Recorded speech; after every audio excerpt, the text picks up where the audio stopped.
Thank you. Thanks, Rajesh, for bringing me here. Okay, so I'm going to talk about multi-platform. That is also a buzzword.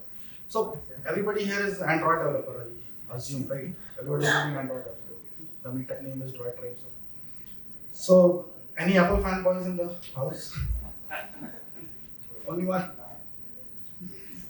Okay. So if you remember the old times, like I'm very old in this field. Like when I started building Android when we used to use Eclipse, if you remember. Remember those times? So that time there was one more multi-platform or hybrid thing, if you remember, that was called Iconic. Okay, so it started with how we packaged the application in a web view, Iconic, then other libraries came, for example, React Native and Flutter. And now we have Kotlin multi-platform. So that's what I'm going to talk about. And I'll keep it about Android and iOS. You can build desktop and apps also using Kotlin multi-platform, but my focus is on iOS and our two major mobile platforms, right? So we have two universes, and in every company we have two teams, right? One is Android team, like I work always in Android team, and one is iOS team, and both are building the same thing. Like experience the same, correct? So what if we can merge these two teams? Now it may lose some of the jobs, but it's okay. But building an application for both the platforms has their own challenges, right? And one Apple fanboy is here. So what do you think? Which one is more difficult, Android or iOS? Did you try iOS UI? Yes, but I still believe like Android is difficult comparatively, but it's also easier to learn. So we can overcome the difficulties compared to iOS. We can't in iOS we can't even overcome Xcode. So there's no. Yeah, that's. So I recently started working with this KMP, and you have to use Xcode with that, and it's really crazy. Like sometimes it crashes, and it's the worst IDE I have ever seen. So, but yeah, building for Android is difficult, right? Like in production, we get like why this application is crashing in that Poco device, and iOS folks, what they get like app is rejected from the App Store. So this is how the contrast between the difficulties of both platforms, right? But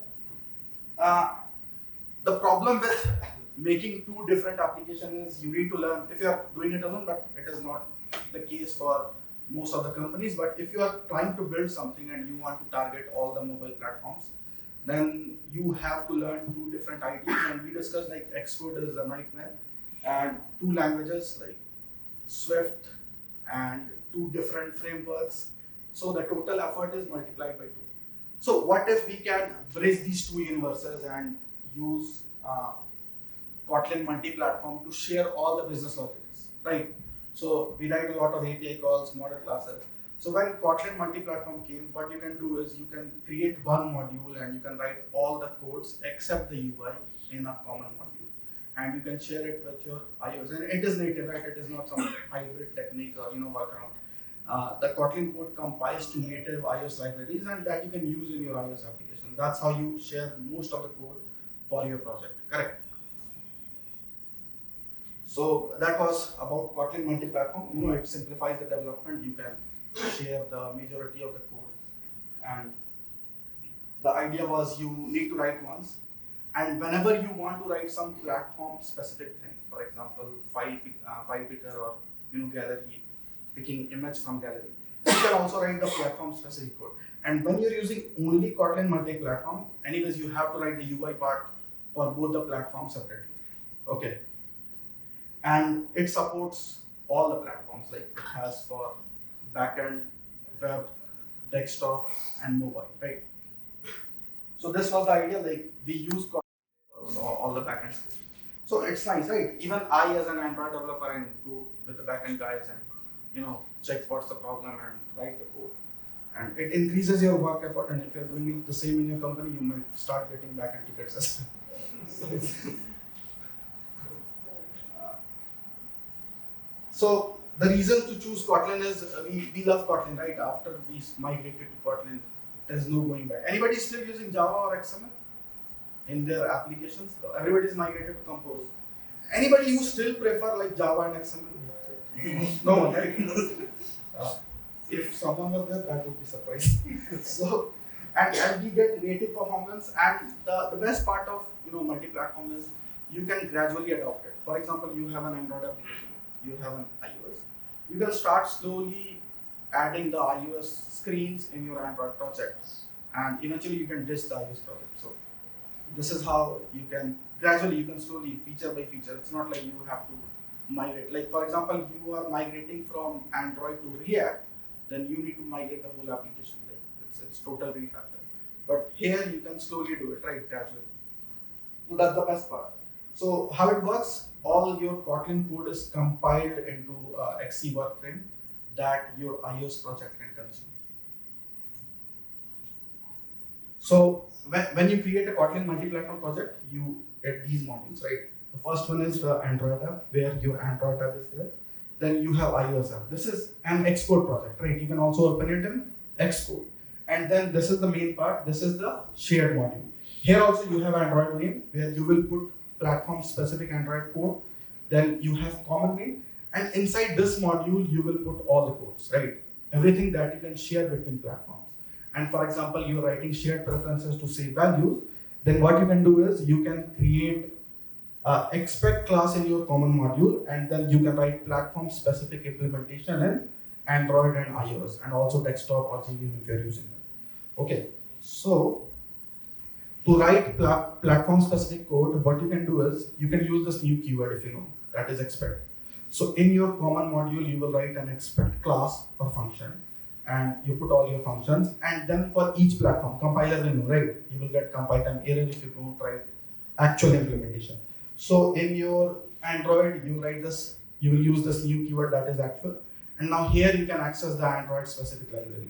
So I can use shared preferences, I can write save and get function, and whatever you want you can write it here.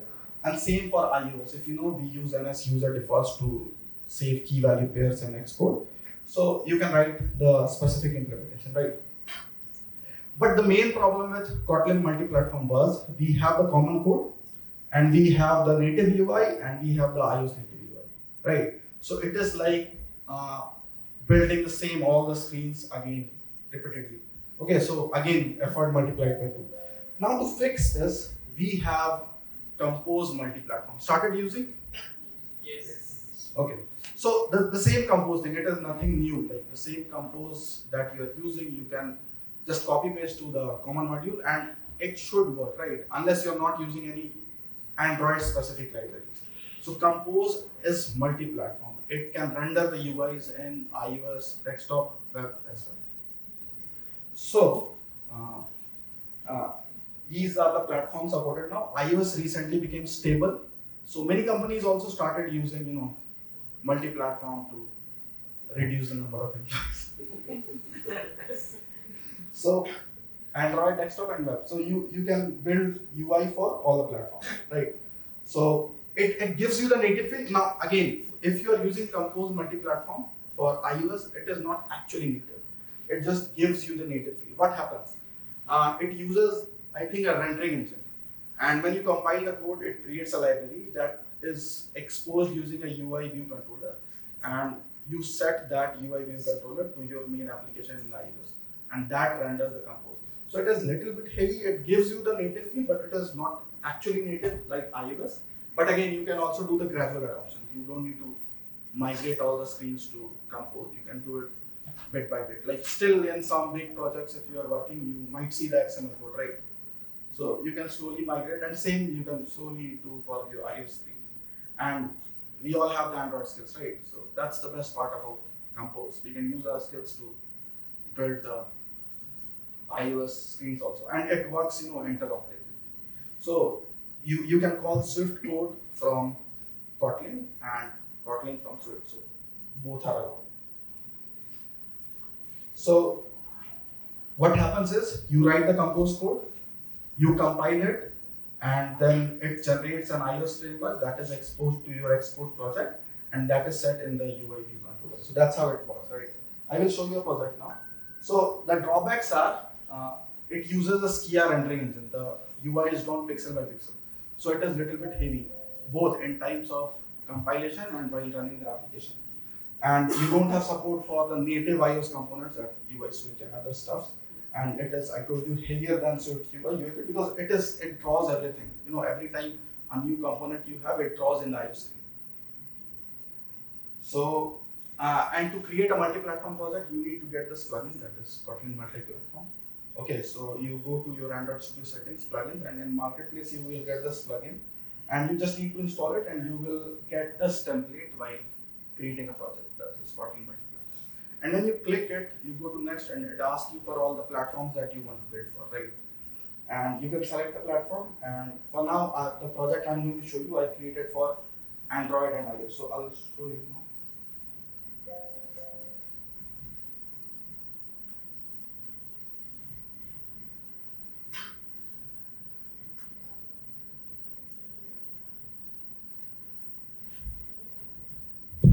So this is a sample project that I have created using Kotlin multi-platform. I had made a note like what are the things I need to show to you guys.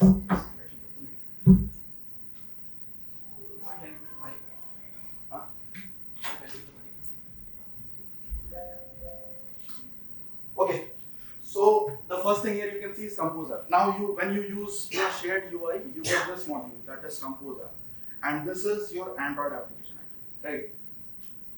Now inside the Composer, you have common main and iOS main. Now all the platforms will be here. I have created this project for Android and iOS, so I have common main, iOS Mac, and the Composer application. Is it visible to everyone? Yes, it's visible. Shall I increase the font size? Increase the font size. So Coin uses reflection, right? It will not give you errors on compile. But that's okay, it's very easier than diagram here. So you just create a Coin application, you put all your modules, and this is the application. Now this app will be exposed for your iOS project, right? And you will set it. You see, this is the iOS main. And here, if you go to main view controller, we are using a Compose UI view controller, and we are setting this app, right? So now this main view controller will be exposed as a library to your export project. So if you see, this folder is the export project, right? And here, if you go to,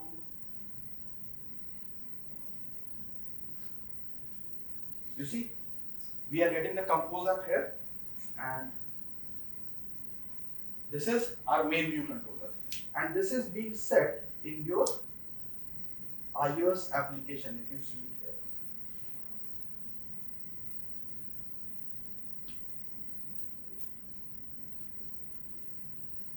You see? So that's how it renders your UI. And I'll also show you the common view. So for this project, almost everything I have in this common module, right? I have created a sample that you can check out from the repository, and I'm using Firebase, right, for a login sample, and there are a bunch of other things. So I have the application, I have this auth module, Firebase, links, flash utils, everything inside common module. So I am sharing almost 95% of the code in the common, and I have written specific implementations for Firebase, right? If you go to Firebase, then I have auth, I have DB. Now you see this Firebase auth client. This is an expect class, right? You see? So I have three functions: sign in, sign out, and get current user. And if you click here, you see this A.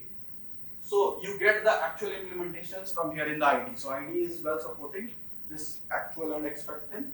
So you can see I have the Compose app implementation and the iOS main implementation.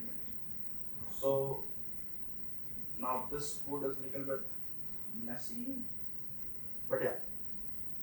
So this is the iOS thing that we are using Cocoa Quad for dependency, and the same I have written implementation for Android.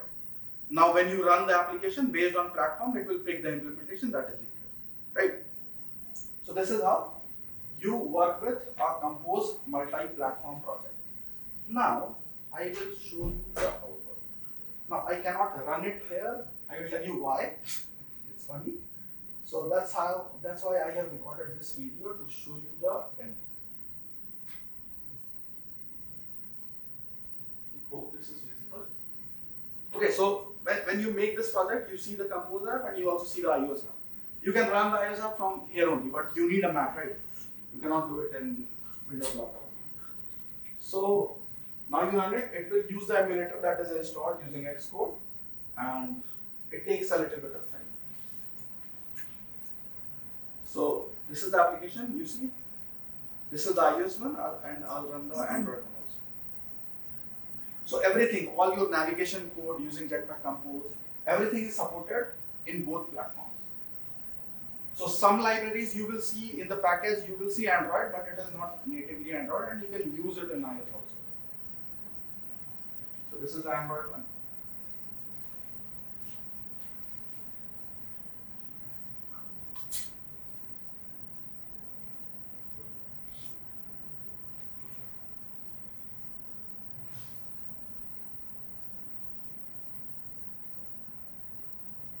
So you see both applications are similar because they are sharing the same code base. And I can log in using Firebase login. And I have also a native implementation. For example, this screen uses WebView. So for WebView, you have to write the native implementations, right? So, but still both look same. So this is how you can use this. But that's the next thing, challenges. Not everything was amazing, right?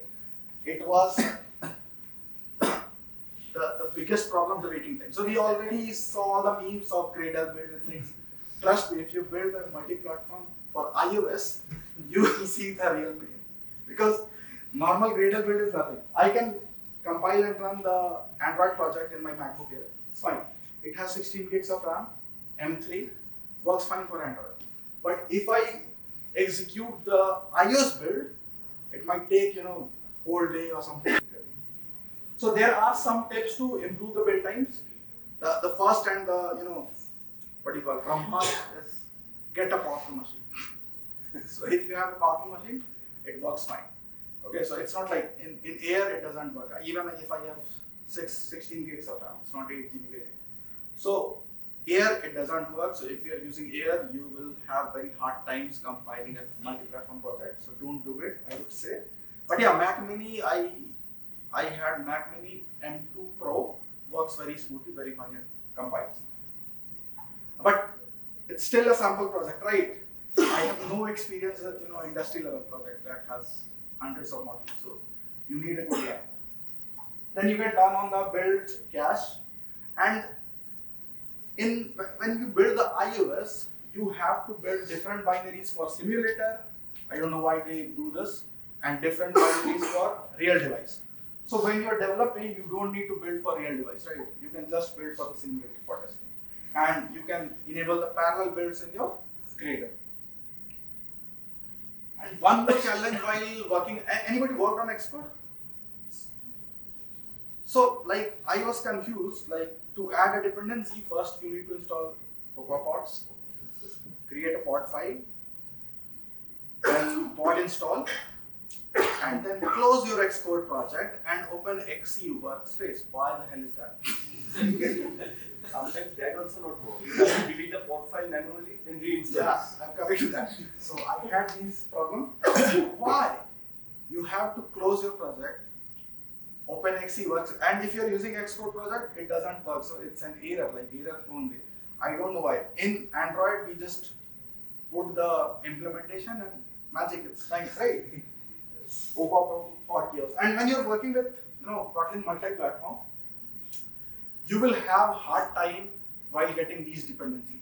So I also tried Swift Package Manager, but I felt that is more difficult. Something it was not working in case of multi-platform. So I think iOS is still maturing for developers. So while building the iOS part, I was facing a hard time. A lot of compilation errors like Firebase not found, Firebase core not found, Firebase auth not found, all libraries just not found. So I had to do a clean build many times. And trust me, if I do a clean build in my Mac Air, again my so I created this script that you can create with Gradle. So you have to delete pods, pod file.log, and XC workspace, other things, and then do this build. And again, first you need to generate the dummy framework and do all the things. So it was a lot of commands in a very specific sequence. That's why I created these two scripts that you can check in the repository, right? So it was actually very helpful if you're using Cocoa Pods. Do you use Swift Package Manager? Little bit, not that much. Yeah, but I don't think it's we not much. don't use Cocoa. Yeah. That much I have explored. Like, People use this Cocoa Pod now, but it is very hectic and difficult. I don't know why. but I'm from little bit of Flutter background. So Okay. there before was Cocoa Pod. Yeah. Now lately they are moving to Swift package. I think Cocoa Pods is maintenance, so they have to migrate to FSP.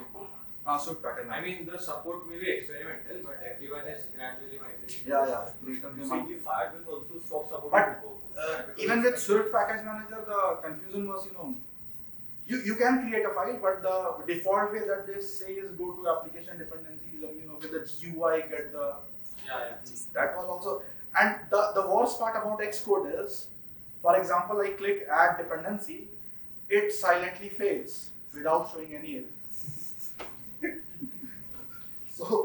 So then I decided I'll use Cocoa Pod only because it was just silently giving error and not coming into my project. So yeah, that's all about Kotlin Mountain Platform. If you wanna ask anything.